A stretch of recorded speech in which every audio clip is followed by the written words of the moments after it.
Okay, so shall we start? Good evening and welcome to our October Thursday lecture.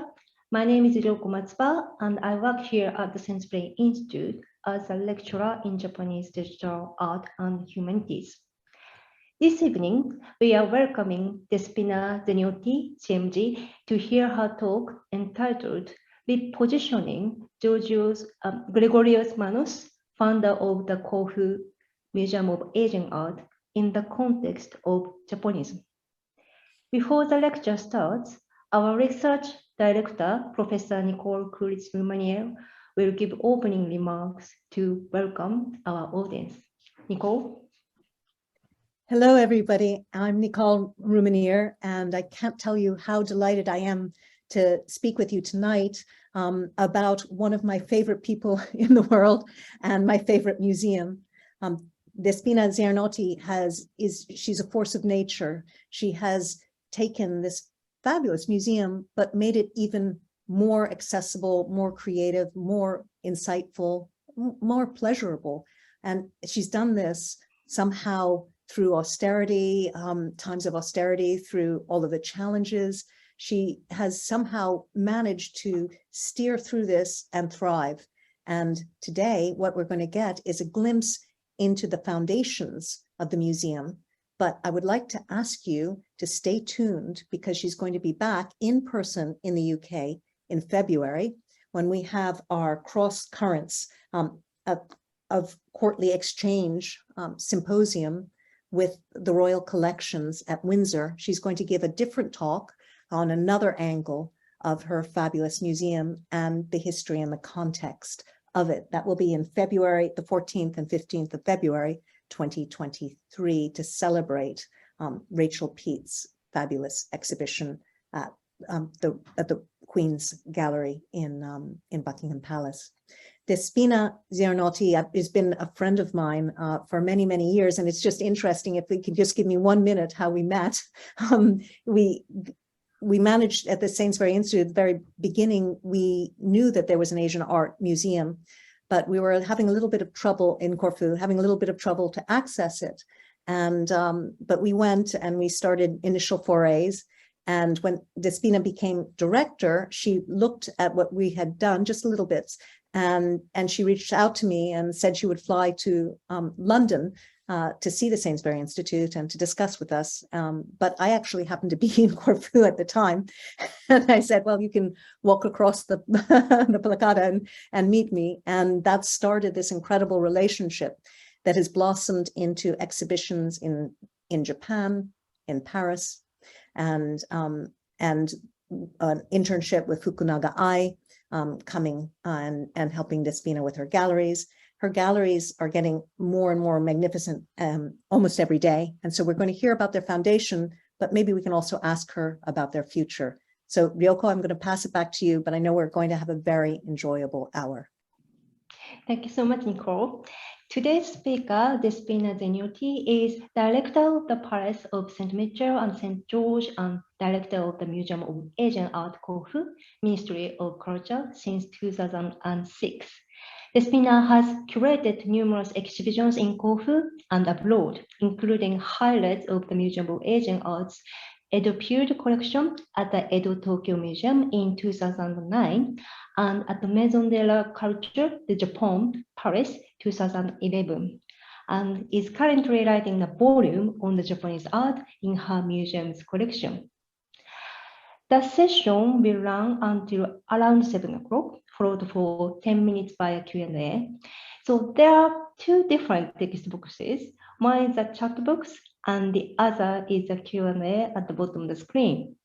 Please post your question for Despina in the Q&A box, either before or during the Q&A session. I will now hand over to Despina.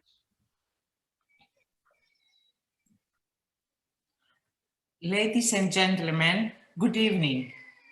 It is such an honor to be here this evening with you, introducing a unique palace in Greece, which hosts a unique Asian collection.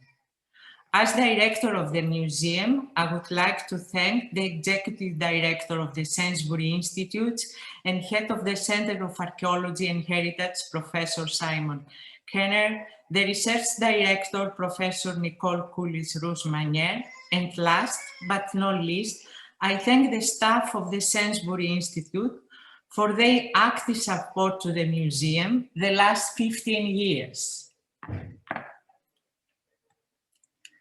Now I will share with you a video and you can see the museum and the palace of St. Michael and St. George.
The Corfu Museum of Asian Art is the only state museum in Greece exclusively dedicated to the art and antiquities of Asia.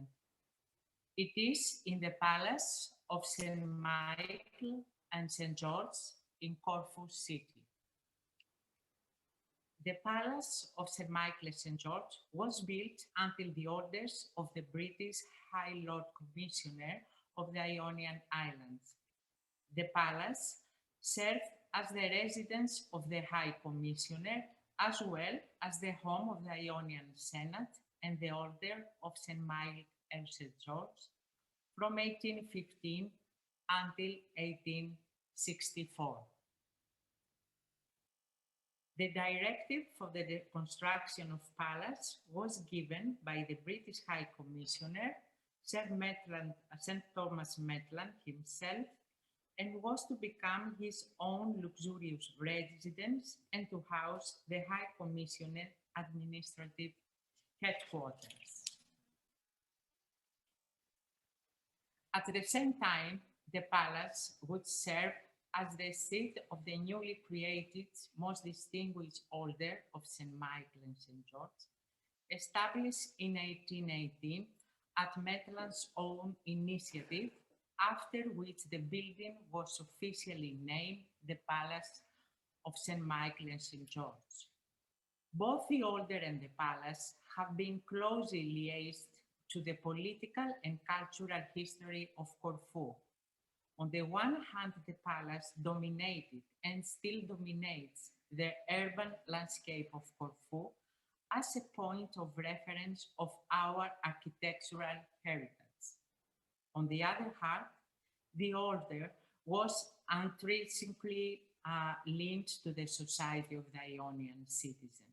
Both, after all, form part of the historical trajectory of the Ionian Islands in the 19th century, within the framework of the Ionian states.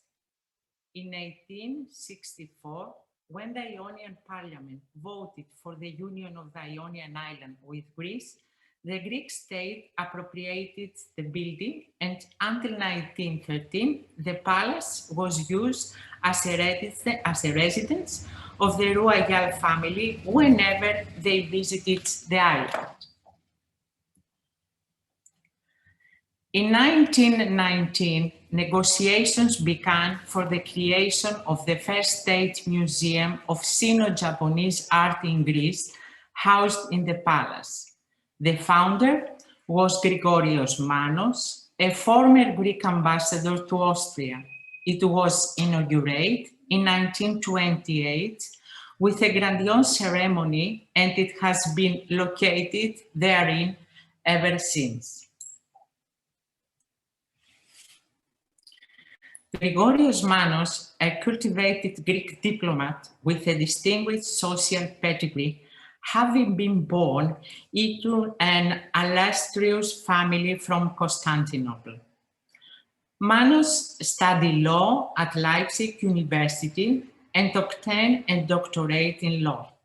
He started his diplomatic career at the age of 26 as an unpaid attaché in Vienna, and then gradually climbed up to the top of the ladder. In 1900, he was promoted to Greek ambassador in Vienna, where he remained in service until 1910. The period Manos resided in Vienna coincides with the most crucial period for Greece as foreign policy is concerned. Two important issues for Greece were at stake: the Macedonian question and the consequences from the defeat of 1897 in Crete, issues that were directly related to the so-called Eastern question. Therefore, the appointment of Manos in Vienna at this time shows that he was a valuable diplomat able to handle fragile situations. During the period 1920-1910, Gregorios Manos started to purchase Chinese, Japanese, and Korean artifacts at auctions in Vienna and Paris. In 1910, after his retirement from diplomatic corps, he settled permanently in Paris and devoted his time to the creation of a remarkable and complete collection of Sino-Japanese artworks. He worked laboriously and with scientific consistency to classify and catalog his prized possessions. In 1919, Manos decided to donate his collection to the Greek state. It was a crucial period for Greece due to the war, political upheavals, and constant social unrest. Perhaps it was not such a favorable moment for Manos to return to Greece and create a museum of Sino-Japanese art.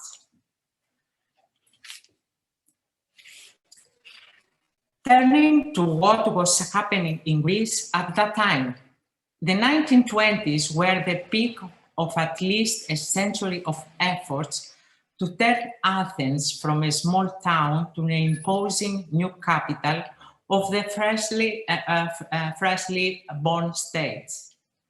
There is no better way achieving this than creating a series of majestic public buildings among which there are, of course, museums. The Museum of Acropolis was created, the first museum I mean.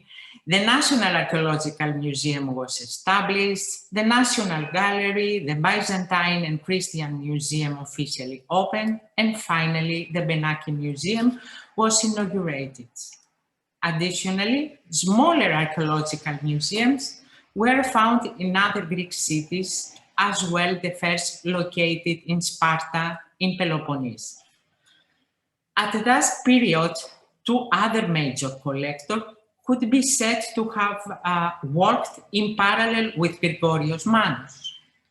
George F. Morphopoulos and Antonis Benakis, both distinguished Greeks who dedicate their lives to art. In 1891, George F. Morphopoulos started collecting European and Japanese art, but soon focused on Chinese ceramics. He published his collection in catalogs and wrote articles in Chinese art. And in 1921, he was co-founder and the first president of the Oriental Ceramic Society. F. Morphopoulos managed to acquire an extensive collection of Chinese art in Europe, with tens of thousands of ceramic and metal artifacts, paintings and sculptures in wood, stone, lacquer, and jades. He sold the greater part of the collection to the British states, divided between the British Museum and the V&A, and donated a substantial number of ceramics to the Benaki Museum in Athens. Antonis Benakis studied in Athens and Oxford and then worked in the family cotton business. He began his career as a collector in Alexandria. His love for art was the incentive for the creation of an extensive collection that included artworks from Coptic and Islamic art to Chinese and Byzantine examples. He donated his collection to the Greek state, and his museum was inaugurated in 1931. As we can see, Manos' case was not unique in Greece. It was part of a more generalized attempt to organize new museums for the display of the country's patrimony in Greece, as well as introducing different cultures to Greece. However, what is really astonishing about Manos is that he managed to organize a museum in a small town of Corfu,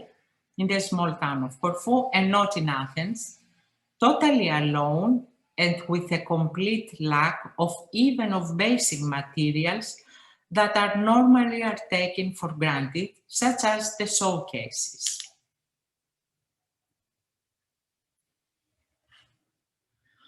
More specifically, Manos had exhausted his inheritance and returned temporarily in Greece in 1919.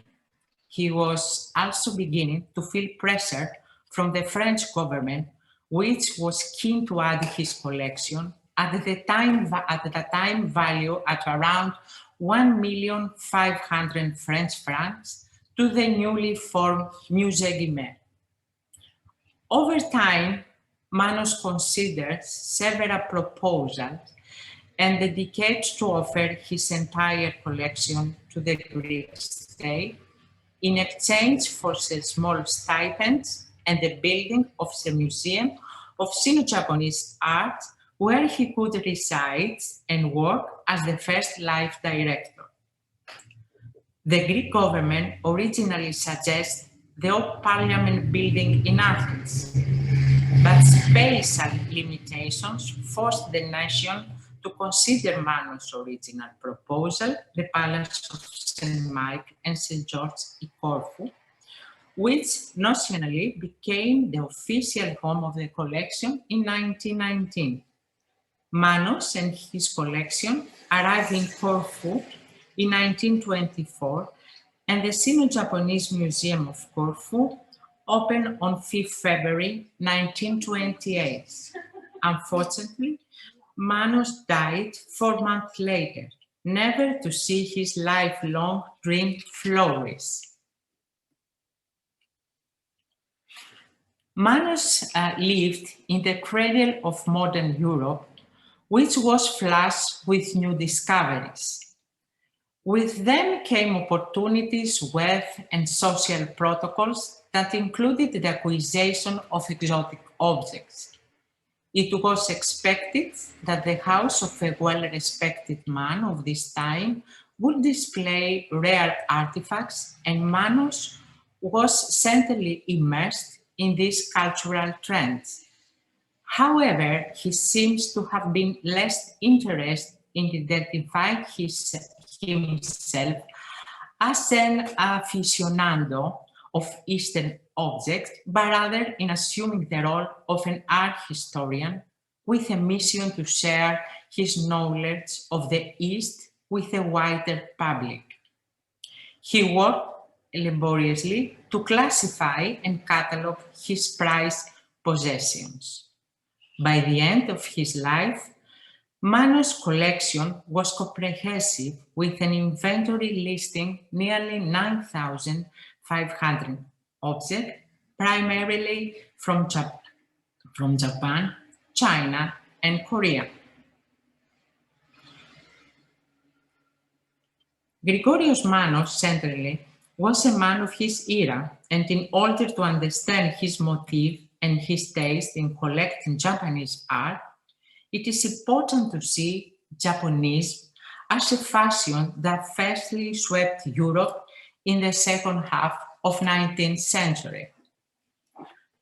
Japonisme was one of many cultural currents that were sweeping Europe at this period, and that has to be approached in the context of modernism. The second half of the 19th century was a very revolutionary period as far as art was concerned, as many exotic countries had general contact with Europe for the first time. Their art was introduced to Europe, and this in turn had a deep effect that led to deep changes in the way of seeing. Realism became not the only way to represent images. Deep social and political changes, such as the Revolution of 1844, the introduction of Marxist theory, revolutionary studies in physics, and the development of daguerreotypes, contribute the two major art movements, Impressionism and Symbolism, and this in turn opened up the way to the modernist path. The denial of Impressionists, as well of modern society, led the French artist Paul Gauguin to abandon everything and look for his true art in exotic places. His primitivism opened the eyes of many artists who started appreciating the arts of other civilizations. Vincent van Gogh, starting as well from Impressionism, discovered quite quickly Japanese woodblock prints and appreciated their value and strength of expression, while James McNeill Whistler, being a true aesthete, used the Japanese woodblock prints and paintings as a starting point in his use of perspective and coloration. When seen under this light, Japanese becomes more interesting. It was not only an ephemeral collector's mania, but a fashion that changed the view both of major artists and collectors. As Professor Toshio Watanabe points out, Japanese has to be seen as an integrated cultural phenomenon affecting the world society. The opening of Japan to the West in 1853 was the main reason for sudden interest to Japanese art. Japan began to participate to the world trade fairs in an attempt to make known its manufacturing quality. At that time, the trade fairs were very popular events. Japan participated in all the world fairs that took place, the first taking place in London in 1862. Japanese was a great force that stimulated the development of contemporary art, affecting fine arts, sculpture, architecture, performing, and decorative arts throughout Western culture. As far as Gregorios Manos is concerned, he was certainly aware of Japanese trends and surely attended some of the world exhibitions, particularly those held in Paris in 1889 and 1900. Perhaps this was in part what stimulated his decision to give the Greek nation a chance to benefit from Japanese design and decorative excellence. By the time Manos arrived in Vienna in 1892, being fluent in things Japanese was a social credential. We know by 1900, when he was appointed ambassador, he had already acquired several hundred works of art of Japanese origin. Like many of his contemporaries, he preferred the romantic innocence of Japan, not yet adulterated by Western influences. His copious collection of ukiyo-e, the picture of Florentine worlds, for example, conveys his taste for a world filled with beautiful dressed courtesans gracefully strolling across flowering landscapes. He seems to have had good guidance, or perhaps just an excellent eye. He favored distinguished ukiyo-e artists, including Hokusai, Utamaro, Hiroshige, Harunobu Aisai, and others. Manos appeared to have been considered a good client, as he was given ample opportunities to purchase complete sets of prints and often had access to rare items, such as the brilliantly painted fan by Sarah.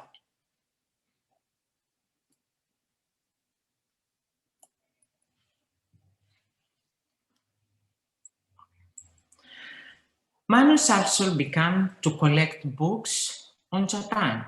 These books, annotated with his careful handwriting, and now belong to the museum's collection.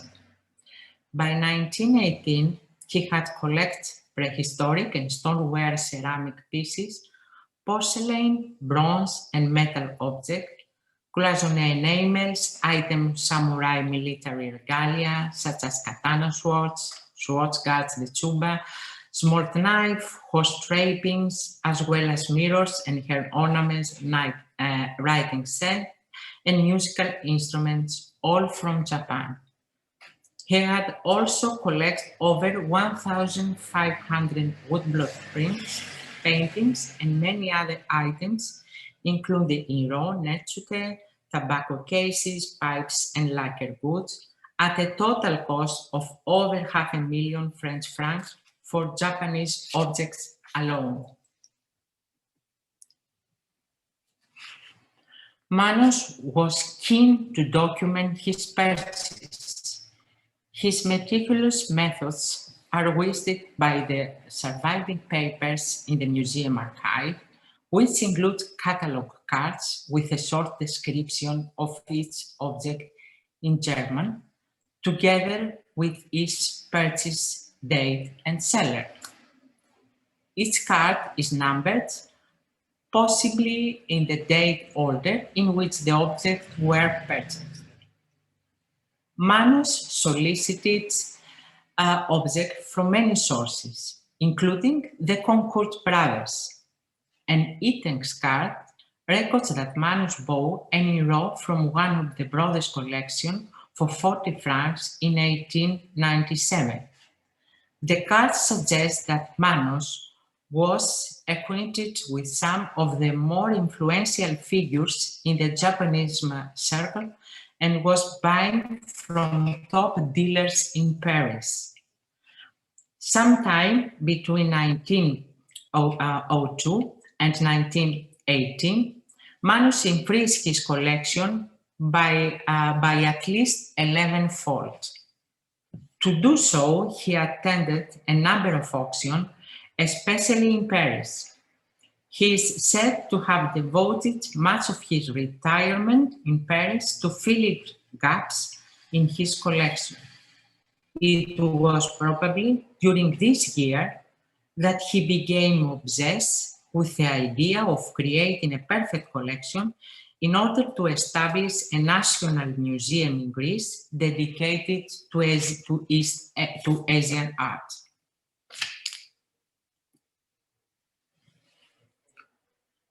Manos started anew in 1990 and continued until 1927. It was during this second phase that he really enriched and completed his collection. He greatly favored Paris, with a single exception of Frankfurt in 1922. His visit to auction peaked in 1924 and were then drastically reduced, ending in 1927, when he only participated in 2 auctions. This climax and anticlimax relate to his return to Greece and his efforts towards the creation of a museum devoted to Asian art. In the Corfu Museum of Asian Art Archive exist all the catalogs from the auction either he bought or he sold parts of his collection. In the great majority of these auctions, Manos was bidding rather than selling, and we can only be certain that he was selling artworks from the personal collection in only 5% of them. Most of the auctions he took part in were held in Paris, and specifically at the Hotel Drouot. Although Manos started the procedure of presenting his collection to the Greek state in 1919, and he continued fiercely enriching his collection by participating in Ivermont auction, especially in Paris. He buys there artworks and fills the gaps of his collection.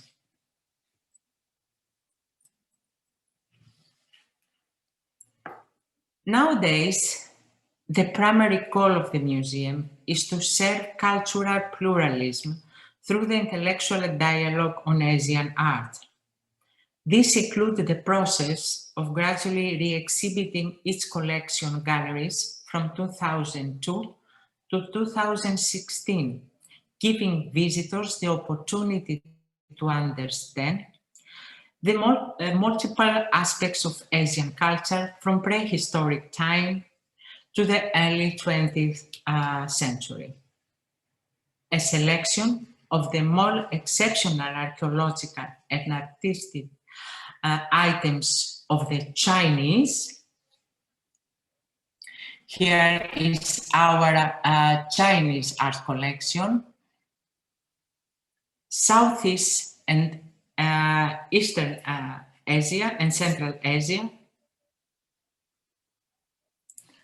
and the big collection, which is our Japanese collection, which exhibited in 7 galleries on the first and second floor of the Palace of St. Michael and St. George, starting with the folding screens, with the dawn of Japanese arts and the Japanese religion, the Japanese tea ceremony room, the art of samurai, the room of samurai, the everyday life in Edo with mass and costumes of no theater, with geisha clothing and cosmetic items, lacquer objects for calligraphy and picnics, and of course the Japanese ceramics, which with Professor Nicole Roosmanier, we work very hard on that, and with Sainsbury Institute, the whole our galleries. The museum has also enjoyed worldwide recognition with rare artifacts on its collection and be present in international exhibitions. In 2009, the temporary exhibition entitled Saraku and Other Hidden Japanese Masterpieces from the Land of Nazca was held in Tokyo at the Tokyo Metropolitan Edo Tokyo Museum in collaboration with Sainsbury Institutes. In 2010, the museum, again in collaboration with Sainsbury Institute and the Japan Foundation, organized at the Maison de la Culture de Japon in Paris the exhibition entitled 8 Masters of Ukiyo-e, Masterpieces from the Museum of Asian Art in Corfu. And let's see now other exhibitions from China. In 2017, the museum was invited to present a selection of 35 works of Chinese ceramic art from Manos collection and the China Yuzhou June Royal Kinside Museum in the exhibition entitled One Belt, One Road, the Corfu Museum of Asian Art of Greece in Guangzhou. The re-exhibiting program also includes the remodeling of the ground and the first floor galleries, where temporary exhibitions are hosted. Over the last decade, a series of temporary exhibitions have been organized to enhance visitor experience and attract new audience interest in Asian art. Here is an exhibition with Korea in collaboration with the Korea University Museum and the Korea University, Korea through its landscapes. Another exhibition, Beauty in Detail, with Japanese art dolls by Ono Hajuko in collaboration with Sainsbury Institute. And another exhibition, here is one in Corfu, one in Athens, with the unfamiliar Japan and Lefkadio Hearn, through the collection, a new collection in the museum of Mr. Takis Evstathiou.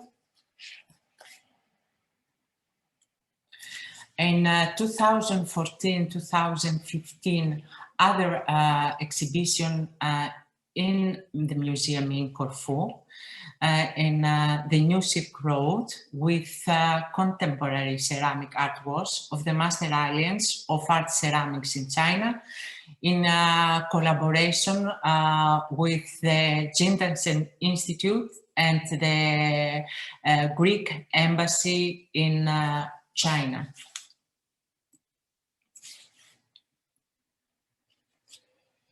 Another collection, and very rare collection, exhibition, was the Rue Royal Kiln Chinese Contemporary Porcelain Art Exhibition. The scholars that they deal with Chinese porcelain, they know how rare is the Rue porcelains, and it was a unique exhibition in Corfu.